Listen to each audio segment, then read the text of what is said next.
Warahmatullahi wabarakatuh. Selamat pagi, berjumpa kembali dengan saya Ibu Nurjana SAG, Guru MTS Awatania 14. Anak-anakku, siswa-siswi kelas 7 yang Ibu banggakan, sebelum belajar, marilah kita panjatkan puji syukur kehadirat Allah Subhanahu wa Ta'ala.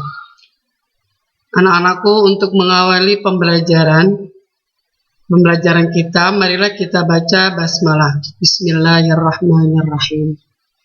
Selanjutnya, Ibu persilahkan kepada kalian semuanya untuk mengabsensi kehadiran di link yang Ibu sudah share di grup kelas 7.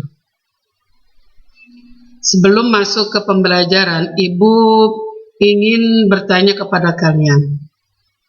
1. Apakah kalian tahu apa itu surat pribadi? Yang kedua, mengapa kita harus menulis surat pribadi?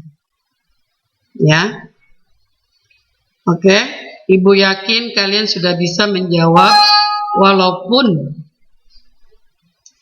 walaupun kalian belum mempelajarinya. Sebelum masuk pembelajaran, Ibu akan membacakan tujuan materi hari ini, yaitu tentang surat pribadi dan surat dinas.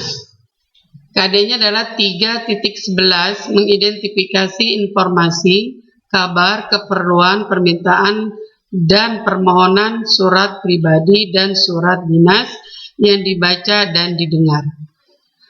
Tujuan pembelajaran pada hari ini adalah 1. Peserta didik dapat menjelaskan pengertian surat pribadi dan surat dinas.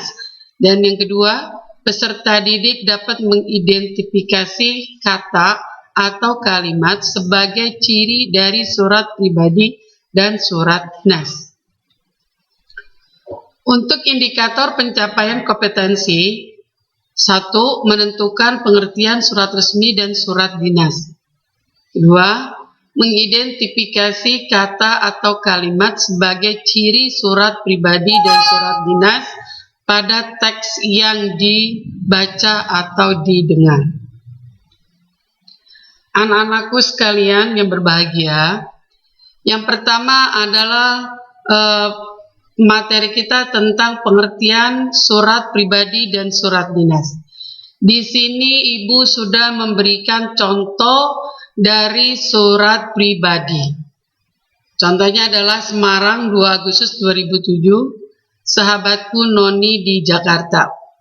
Nah, ini di sini sudah mencakup semuanya. Ibu berharap kamu harus bisa mengidentifikasi pengertian dari surat pribadi dan surat dinas yang akan Ibu sampaikan hari ini. Dengan membaca, mencermati contoh surat pribadi ini, kalian akan bisa mengungkapkan pendapat kalian semuanya, apa yang maksud dengan surat pribadi. Selanjutnya, Ibu berikan contoh tentang surat resmi, di mana surat resmi ini dengan surat pribadi ini beda, maka pengertiannya pun beda. Oleh karena itu, dengan materi yang Ibu sampaikan ini, Ibu berharap sekali kamu bisa mencermati tulisan-tulisan atau barisan kalimat-kalimat yang ada di surat resmi ini, sehingga kamu mampu mengungkapkan pengertian dari surat pribadi dan surat dinas. Selanjutnya adalah kita akan memasuki materi selanjutnya adalah ciri-ciri surat pribadi dan surat dinas. Ciri-ciri surat pribadi dan surat dinas pun di sini sudah tercantum dari dua contoh surat ini. Masalahnya cuma satu, kamu harus bisa memahami,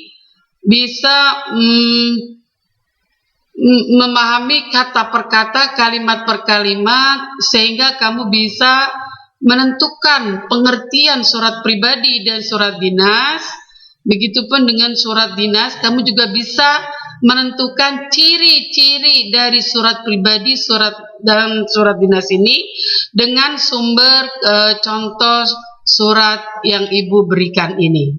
Jadi Ibu sangat berharap sekali dengan materi yang udah Ibu sampaikan ini, sangat berharap sekali kamu bisa mengidentifikasi pengertian dari surat pribadi dan surat dinas, ciri-ciri surat pribadi dan surat dinas. Cuma satu kuncinya, kamu mempelajari, memahami, meneliti, sehingga kamu bisa menjawab pengertian dan ciri-ciri surat pribadi tadi. Nah, sebelum Ibu tutup materi ini, Ibu cuma memberi tugas tentang tadi, apa itu pengertian dari surat pribadi dan surat dinas, dan apa saja ciri-ciri umum dari surat pribadi dan surat dinas. Mudah-mudahan dengan materi yang Ibu sampaikan ini, contoh surat pribadi, surat dinas yang Ibu sudah berikan, kalian bisa mengidentifikasi pengertian surat dinas dan ciri-ciri surat pribadi. Sebelum Ibu tutup materi ini, kerjakanlah soal berikut ini, yaitu bacalah materi untuk pertemuan berikutnya, yaitu tentang unsur dan struktur surat pribadi dan surat dinas di buku LKS halaman 30. Demikianlah pertemuan kita. Mudah-mudahan kalian bisa mengambil hikmahnya, dan saya akhiri, billahi taufiq wal hidayah. Wassalamualaikum warahmatullahi wabarakatuh.